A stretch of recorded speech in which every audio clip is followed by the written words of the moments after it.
Hi friends, എല്ലാവർക്കും ടാക്സിയിലേക്ക് സ്വാഗതം.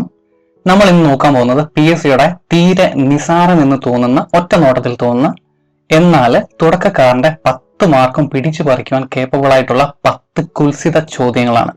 കുൽസിതം എന്ന് പറഞ്ഞു കഴിഞ്ഞാൽ ഒരു മലയാളം വാക്കാണ്. അതിന്റെ അർത്ഥം ഫൗൾ അഥവാ ഫൗൾ പ്ലേ എന്നൊക്കെയാണ്. അപ്പം പി എസ് സി വേണമെങ്കിൽ ഒരുപക്ഷെ ചോദിച്ചേക്കാം, കുൽസിതം എന്ന വാക്കിന്റെ മീനിങ് എന്താണ്? ഫൗൾ എന്നാണ് അതിന്റെ മീനിങ്. ഒരു പ്രോപ്പർ മലയാളം വേർഡ് തന്നെയാണ്. ഈ ഒരു വാക്ക് ഒരുപക്ഷെ നിങ്ങൾ കേട്ടിരിക്കുന്നത് ആക്ഷൻ ഹീറോ ബിജു എന്നുള്ള സിനിമയിലായിരിക്കാം. അപ്പോൾ ഓർത്തിരിക്കുക, ഇതിന്റെ മീനിങ് എന്താണ്? ഫൗൾ അഥവാ ഫൗൾ പ്ലേ എന്നാണ്. കേരള പി എസ് സി കുറെ നാളുകളായിട്ട്, അതായത് വർഷങ്ങളായിട്ട് ചോദിച്ചുകൊണ്ടിരിക്കുന്നു. അതുപോലെ തന്നെ തുടക്കക്കാരന്റെ മാർക്ക് പിടിച്ചു പറിക്കാൻ വേണ്ടിയിട്ടുള്ള ഒരു കുൽസിതം അഥവാ ഫൗൾ പ്ലേ ആണ് ഇത്തരം ചോദ്യങ്ങൾ. അതാണ് ആക്ച്വലി ഉദ്ദേശിക്കുന്നത്. തീരെ നിസാരമെന്ന് തോന്നും, പക്ഷെ മാർക്ക് നഷ്ടപ്പെടും. അപ്പം ഇതിൻ്റെ അകത്ത് ഏറ്റവും അവസാനം പറയാൻ പോകുന്നതാണ് വില്ലൻ അഥവാ ഇവനാണ് ഏറ്റവും ഭീകരൻ എന്നൊക്കെ പറയാൻ പറ്റുന്ന ചോദ്യം. ഇതിന്റെ ആൻസർ ഒറ്റ നോട്ടത്തിൽ തന്നെ എല്ലാവർക്കും മനസ്സിലായിട്ടുണ്ടാവും. ഇതിന്റെ ആൻസർ വൈറ്റമിൻ ബി ആണ്. പക്ഷേ നമ്മൾ ചിന്തിച്ച് നിർത്തിയെടുത്ത് പി എസ് സി ചിന്തിച്ച് തുടങ്ങിയിട്ടേ ഉള്ളൂ. മാർക്ക് കിട്ടുവാൻ വേണ്ടിയിട്ട് ഇനി ഒരു കടമ്പ കൂടി കടക്കേണ്ടതായിട്ടുണ്ട്. എന്താണെന്നുള്ള കാര്യം നമുക്ക് നോക്കാം. അപ്പോൾ നിങ്ങൾ ആദ്യമേ തന്നെ ഈ ചോദ്യങ്ങൾക്ക് ഉത്തരം പറയാൻ വേണ്ടി ഒരു പേപ്പറിൽ എഴുതി വെക്കാൻ വേണ്ടി ശ്രമിക്കുക. വെറും 10 നിസാരമായിട്ടുള്ള ചോദ്യങ്ങളാണ്. ഒരു ഉത്തരം എഴുതി വെക്കാൻ വേണ്ടിയിട്ട് ശ്രമിക്കുക. ആർക്കൊക്കെ ശ്രദ്ധയുണ്ട്, ആർക്കൊക്കെ ശ്രദ്ധയില്ല, എന്തൊക്കെയാണ് നിങ്ങളുടെ മാർക്ക് നഷ്ടപ്പെടാൻ ഉള്ള കാരണമെന്ന് ഈ ഒരു വീഡിയോ കഴിയുന്നതോടുകൂടി നിങ്ങൾക്ക് മനസ്സിലാവും. ഓക്കെ, അപ്പൊ നമുക്ക് ക്വസ്റ്റ്യനിലേക്ക് കടക്കാം. ഒന്ന് പോസ് ചെയ്തിട്ട് നിങ്ങൾ ഈ 10 ക്വസ്റ്റ്യനും ആൻസർ ചെയ്തതിന് ശേഷം വേണം നിങ്ങൾ ഈ വീഡിയോയുടെ ബാക്കി കാണുവാൻ വേണ്ടിയിട്ട്. ഓക്കെ, അപ്പൊ ഫസ്റ്റ് ക്വസ്റ്റ്യനിലേക്ക് നമ്മൾ കടക്കുകയാണ്. ഇന്ത്യ പാക് ബന്ധത്തിലെ ഏറ്റവും വലിയ കീറമുട്ടി എന്ത് എന്നുള്ളതാണ് ചോദ്യം. ഓപ്ഷൻ ഒന്ന് വായിച്ചു നോക്കാം. കാശ്മീരുണ്ട്, വർഗീയതയുണ്ട്, ഭീകരതയുണ്ട്, സാമ്രാജ്യത്വമുണ്ട്. അപ്പം ആളുകൾ കൺഫ്യൂഷൻ ആയിട്ടുണ്ടാവും. ഇതിന്റെ ആൻസർ ആക്ച്വലി കാശ്മീർ എന്നുള്ളതാണ് പി എസ് സിയുടെ കീ. ഒന്ന് ആലോചിച്ച് നോക്കൂ, ഇത് മാത്രമാണോ? ചിലപ്പം കോൺസ്റ്റിറ്റ്യൂഷണൽ ആയിട്ടുള്ള ഇഷ്യൂസ് ഉണ്ടാവാം, ആർട്ടിക്കിൾ പരമായിട്ടുള്ള കാര്യങ്ങളുണ്ടാവും, യുദ്ധം മൂലമുള്ള കാര്യങ്ങളുണ്ടാവും, യുദ്ധത്തിന് ചില റൂൾസും കാര്യങ്ങളൊക്കെ ഉണ്ട്. അതൊന്നും ഓപ്ഷൻസിൻ്റെ അകത്ത് തന്നിട്ടില്ല. നമ്മൾ ന്യൂട്രൽ ആയിട്ടുള്ള ഒരു ആൻസർ വേണം എടുക്കുവാൻ വേണ്ടിയിട്ട്. അതുകൊണ്ട് കാശ്മീരാണ് പി എസ് സി സെലക്ട് ചെയ്ത ആൻസർ. ഇതിന്റെ ആൻസർ കാശ്മീരാണ്. ആളുകൾ വർഗീയതയും അതുപോലെ തന്നെ ഭീകരതയൊക്കെ മാർക്ക് ചെയ്തിട്ടുണ്ടാവും. ഓർക്കുക, ഇങ്ങനത്തെ ക്വസ്റ്റ്യൻസിൻ്റെ അകത്ത് നമ്മൾ ന്യൂട്രൽ ആയിട്ടുള്ള ആൻസർ വേണം മാർക്ക് ചെയ്യാൻ. ഇനി അടുത്ത ചോദ്യം നോക്കാം.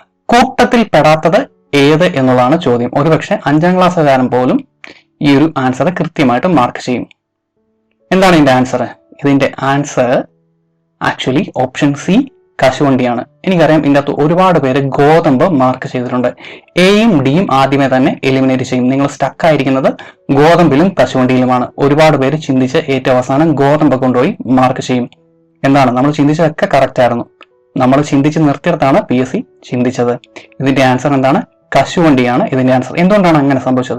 കാരണം ഗോതമ്പ് അല്ല നമ്മുടെ മനസ്സിലേക്ക് ആദ്യം വരുന്നത്, ഗോതമ്പിന്റെ പൊടിയാണ് നമ്മുടെ മനസ്സിലേക്ക് ആദ്യം വരുന്നത്, അല്ലെ? അതുകൊണ്ടാണ് നമ്മൾ പലരും കശുവണ്ടി മാർക്ക് ചെയ്യാതെ ഗോതമ്പ് മാർക്ക് ചെയ്യുന്നത്. ഇതിന്റെ ആൻസർ എന്താണ്? ഓപ്ഷൻ സി, കശുവണ്ടിയാണ് ഇതിന്റെ ആൻസർ. അപ്പം ശ്രദ്ധിച്ചോളൂ, ഇത്തരം നിസാര ക്വസ്റ്റ്യൻസ് ആണ് മാർക്കുകൾ കൊണ്ടുപോയി കളയുന്നത്. ഇനി അടുത്ത ചോദ്യം. ഇന്ത്യയുടെ ആദ്യത്തെ ആധുനിക മെട്രോ ഏതാണ് അല്ലെങ്കിൽ എന്താണ് എന്നുള്ളതാണ് ചോദ്യം. ആധുനിക മെട്രോ. അപ്പം ക്വസ്റ്റ്യൻസ് ശരിക്കും വായിക്കാത്തവരെ ടാർഗറ്റ് ചെയ്തുകൊണ്ടുള്ള ചോദ്യമാണ് ഇത്. ഇതിന്റെ ആൻസർ എന്താണ്? ക്വസ്റ്റ്യൻ വായിച്ച പടി വായിക്കാത്ത പടി പലരും കൊൽക്കത്ത എന്ന് മാർക്ക് ചെയ്തിട്ടുണ്ടാവും. ക്വസ്റ്റ്യൻ ശ്രദ്ധിക്കണം. ആധുനിക മെട്രോ ആണ് ചോദ്യം. ആധുനിക മെട്രോ എന്ന്, the first modern metro in India എന്ന് സെർച്ച് ചെയ്ത് കഴിഞ്ഞാൽ ഗൂഗിൾ പോലും കാണിച്ചു തരുന്നത് നമുക്ക് കൊൽക്കത്ത മെട്രോ ആണ്. പക്ഷെ പി എസ് സിക്ക് അറിയാം കറക്റ്റ് ആൻസർ എന്താണ്? ഡൽഹി മെട്രോ ആണ് ഇതിന്റെ answer. Option B, Delhi metro ആണ് ഇതിന്റെ ആൻസർ. ക്വസ്റ്റ്യൻസ് ശരിക്കും വായിക്കണം എന്നാണ് ഉദ്ദേശിക്കുന്നത്. ആദ്യത്തെ മെട്രോ അല്ല ചോദിച്ചത്, ആദ്യത്തെ ആധുനിക മെട്രോ ആണ് ചോദിച്ചിരിക്കുന്നത്. ഇനി അടുത്ത ചോദ്യം. ഇത് സ്ഥിരം ചോദിക്കുന്നതാണ്. 2014 മാത്രമല്ല, സ്ഥിരം ചോദിക്കുന്നതാണ്. 2017, 2018 ഒക്കെ ചോദിച്ചിട്ടുണ്ട്. താഴെ പറയുന്നവയിൽ ശബ്ദം വേഗത്തിൽ കടന്നു പോകുന്നത് ഏത് മാധ്യമത്തിൽ കൂടിയാണ്? അപ്പൊ ഓപ്ഷൻസ് ഒന്ന് വായിച്ചു നോക്കാം. ഓപ്ഷൻ എ, സ്റ്റീല്, വജ്രം, ജലം, ശൂന്യത. ആളുകള് സ്റ്റീല് കണ്ടപ്പെടുത്തി വേറെ ഒന്നും നോക്കില്ല, സ്റ്റീൽ എന്ന് മാർക്ക് ചെയ്യും. കാരണം ചില റാങ്ക് ഫയലുകളിൽ സ്റ്റീൽ എന്ന് തെറ്റായിട്ട് മാർക്ക് ചെയ്തിട്ടുണ്ട്. അത് പി എസ് സിക്കും അറിയാം. അതുപോലെ തന്നെ ചില പാഠപുസ്തകങ്ങൾ ബോക്സിലൊക്കെ കിടപ്പുണ്ട് സ്റ്റീൽ എന്നുള്ളത്. നമ്മൾ ശ്രദ്ധിക്കേണ്ടത് എന്താണ്? അതായത് തന്നിരിക്കുന്ന ഓപ്ഷൻസിൻ്റെ അകത്ത് ഏറ്റവും കട്ടി കൂടുതൽ ഏതിനാണോ അതിനായിരിക്കും ഏറ്റവും കൂടുതൽ, അതിൽ കൂടിയായിരിക്കും ശബ്ദം ഏറ്റവും കൂടുതൽ വേഗത്തിൽ പാസ് ചെയ്തു പോകുക. ഓപ്ഷൻ ഡി ശ്രദ്ധിച്ചോ, ഓപ്ഷൻ ഡി കൊടുത്തിരിക്കുന്നത് ശൂന്യതയാണ്. എന്തിനാണ് ശൂന്യത കൊടുത്തിരിക്കുന്നത്? അതായത് ശബ്ദവും പ്രകാശവും തമ്മിൽ കൺഫ്യൂഷൻ ഉള്ളവൻ തെറ്റിക്കണം. അതിനു വേണ്ടിയിട്ടാണ് ഓപ്ഷൻ ഡി ശൂന്യത കൊടുത്തിരിക്കുന്നത്. പ്രകാശം ഏറ്റവും കൂടുതൽ വേഗത്തിൽ പായുന്നത് ഇതുവഴിയാണ്, ശൂന്യതയിൽ കൂടിയാണ് അല്ലെ. അപ്പോൾ ആ ഒരു ചിന്ത വന്ന് ഇത് തെറ്റിക്കാൻ വേണ്ടിയാണ് ഓപ്ഷൻ ഡി ശൂന്യത കൊടുത്തിരിക്കുന്നത്. അപ്പം ശബ്ദം, ഈ ഒരു ചോദ്യത്തിന്റെ ആൻസർ എന്താണ്? ഓപ്ഷൻ ബി വജ്രമാണ് ഇതിന്റെ ആൻസർ. ഓക്കെ, അടുത്ത ചോദ്യം നമുക്ക് നോക്കാം. ഇന്ത്യൻ ദേശീയ പതാകയുടെ വീതിയും നീളവും തമ്മിലുള്ള അംശബന്ധം എത്രയാണ്? ഒന്നും ചിന്തിക്കില്ല, എന്ത് മാർക്ക് ചെയ്യും നിങ്ങൾ? ഓപ്ഷൻ ബി 3:2 മാർക്ക് ചെയ്യും. ക്വസ്റ്റ്യൻ നേരെ ചൊവ്വേ വായിക്കണം. ക്വസ്റ്റ്യൻ നേരെ ചൊവ്വേ വായിച്ചു കഴിയുമ്പോഴത്തേക്ക് നമുക്ക് മനസ്സിലാവും വീതിയും നീളവുമാണ് ചോദിച്ചിരിക്കുന്നത്, നീളവും വീതിയുമല്ല. ഓക്കെ, ഇതൊരു റാങ്ക് ഫയലിൽ ഒന്നും ക്ലാരിഫിക്കേഷൻ ഇല്ലാത്ത കാര്യമാണ്. നീളമാണോ വീതിയാണോ എന്താണ്? ഇത് വീതിയും നീളമാണ് ഇവിടെ ചോദിച്ചിരിക്കുന്നത്. അപ്പം വീതിയാണ്, വീതി എന്ന് പറയുന്നത് 2ഉം നീളം എന്ന് പറഞ്ഞു കഴിഞ്ഞാൽ 3ഉമായിരിക്കും. ഓപ്ഷൻ എ ആണ് ഇവിടെ ആൻസർ. നമ്മൾ പഠിച്ചു വെച്ചിരിക്കുന്നത് എന്താണ്? 3:2 എന്നായിരിക്കും പലരും പഠിച്ചു വെച്ചിരിക്കുന്നത്. അത് തിരിഞ്ഞു വന്നു കഴിഞ്ഞാലും ശ്രദ്ധിക്കണം. ഈ റേഷ്യോ ടൈപ്പ് ക്വസ്റ്റ്യൻസ് എല്ലാം ശ്രദ്ധിക്കണം. ഇത് അവസാനം ഒന്നുകൂടെ എടുത്തു പറയാം. റേഷ്യോ ടൈപ്പ് ക്വസ്റ്റ്യൻസ് വന്നു കഴിയുമ്പോൾ എന്ത് ചെയ്യണം എന്നുള്ള കാര്യം പറയാം. അതുപോലെ 6ാമത്തെ ചോദ്യം, ഇത് കുറച്ച് പഴയ ചോദ്യമാണ്. കൊക്കപ്പുഴു ആഹാരം ശേഖരിക്കുന്നത് എവിടെ നിന്നാണ്? കൊക്കപ്പുഴു. അപ്പൊ ഓപ്ഷൻ ഒന്ന് വായിച്ചു നോക്കാം. വയറ്റിനുള്ളിലെ ഭക്ഷണത്തിൽ നിന്നാണോ, ചെറുകുടലിൽ നിന്നാണോ, കരളിൽ നിന്നാണോ, രക്തത്തിൽ നിന്നാണോ?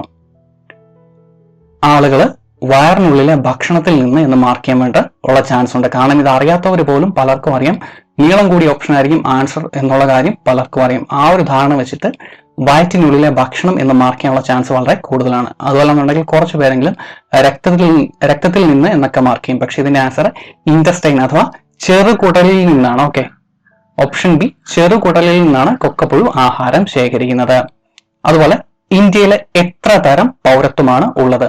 ഇത് പഠിച്ച് ഒരു തവണ 2 തവണ റിവിഷൻ ചെയ്ത് മോഡൽ ക്വസ്റ്റ്യൻ പേപ്പർ ഒക്കെ ചെയ്ത ആളുകൾക്ക് അറിയാം കൃത്യമായിട്ട് എന്താണ് ഇതിന്റെ ആൻസർ. ഒറ്റ ടൈപ്പ് പൗരത്വമേ ഉള്ളൂ. പക്ഷെ അല്ലാത്തവർ എന്ത് ശ്രദ്ധിക്കും?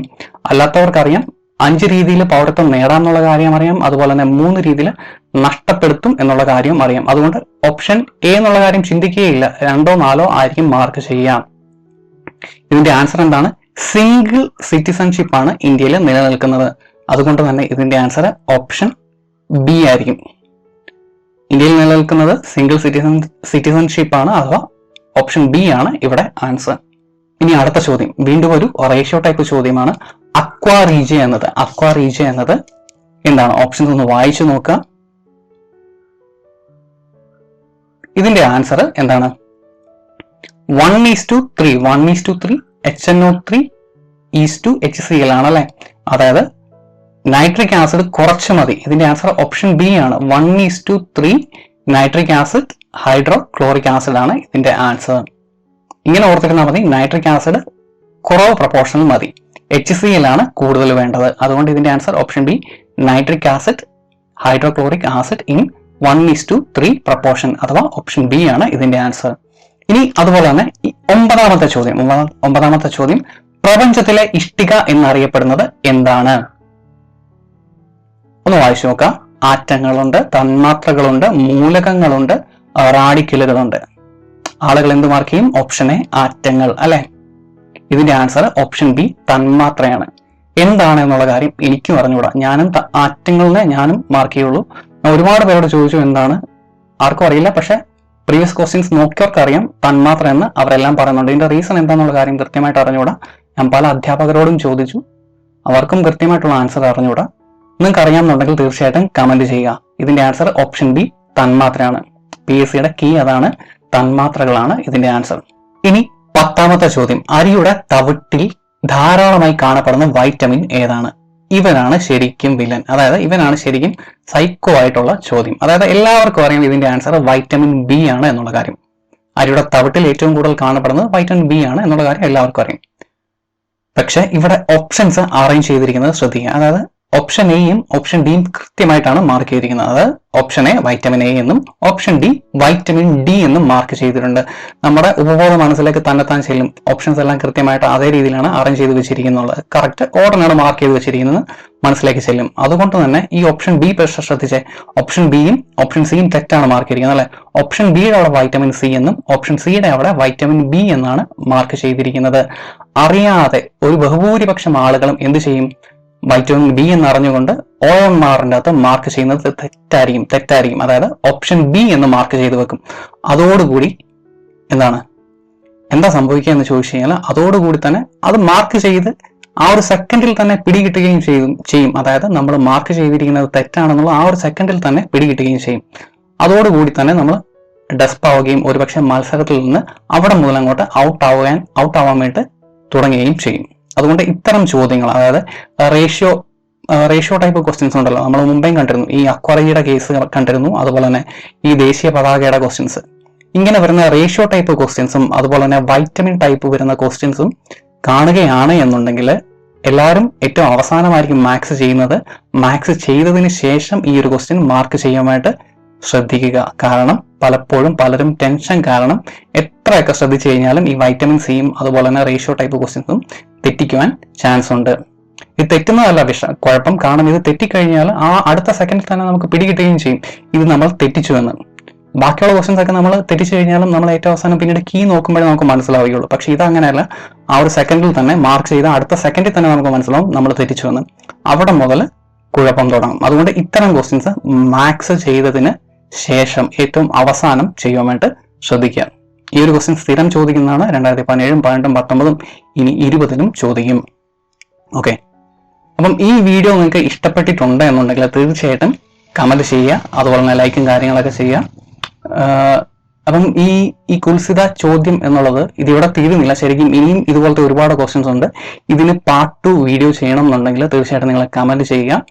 ഇതിൻ്റെ അകത്ത് 10 ചോദ്യം ചോദിച്ചതിൽ 5 മാർക്കെങ്കിലും നഷ്ടപ്പെട്ടിട്ടുള്ളവർ തീർച്ചയായിട്ടും കമന്റ് ചെയ്യുക. നിങ്ങൾക്ക് ഇനി ആ ഒരു മാർക്ക് ഒരിക്കലും നഷ്ടപ്പെടില്ല. ഈ ഒരു വീഡിയോ ഇഷ്ടപ്പെട്ടിട്ടുണ്ടെന്നുണ്ടെങ്കിൽ തീർച്ചയായിട്ടും ലൈക്ക്, കമന്റ്, ഷെയർ ഒക്കെ ചെയ്യുക. അതുപോലെ തന്നെ ഈ ഒരു വീഡിയോയ്ക്ക് പാർട്ട് 2 വേണമെന്നുണ്ടെങ്കിലും തീർച്ചയായിട്ടും കമന്റ് ചെയ്യുക. Thank you so much for watching.